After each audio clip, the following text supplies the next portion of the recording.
Alors, quelle place, plus globalement, pour les religions et surtout les nouvelles religions en France ou en Europe? Voici l'initiative de la ville de Hambourg, en Allemagne. Elle a décidé d'instaurer 3 jours fériés pour les fêtes musulmanes, 3 jours qui pourront être chômés comme pour les fêtes chrétiennes. Sur place, reportage Arnaud Boutet, Thomas Henkel. On dit de Hambourg qu'il y souffle un vent de tolérance. À la grande mosquée bleue, les fidèles confirment. Ils viennent d'obtenir des autorités municipales des jours fériés musulmans. Une première en Allemagne. Un accord historique après 5 ans de négociations. C'est un signe important. La mairie nous a dit, vous les musulmans, vous faites partie de la ville. Cela va favoriser la compréhension des deux côtés, je crois.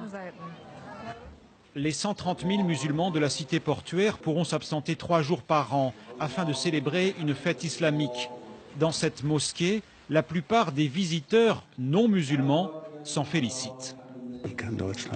Comment l'Allemagne peut-elle bénéficier de la culture musulmane? Pour moi, c'est ça la question.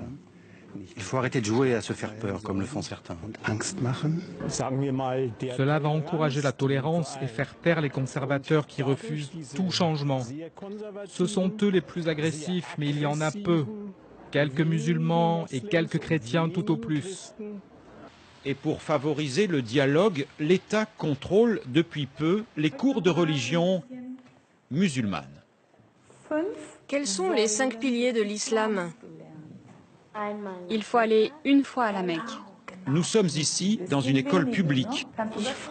Je me réjouis d'apprendre qui sont les prophètes. Moi, j'apprends l'écriture arabe et je vais pouvoir lire le Coran. Le professeur et les élèves sont musulmans. Cet enseignement de la foi demeure facultatif. Il associe la religion au principe de la démocratie.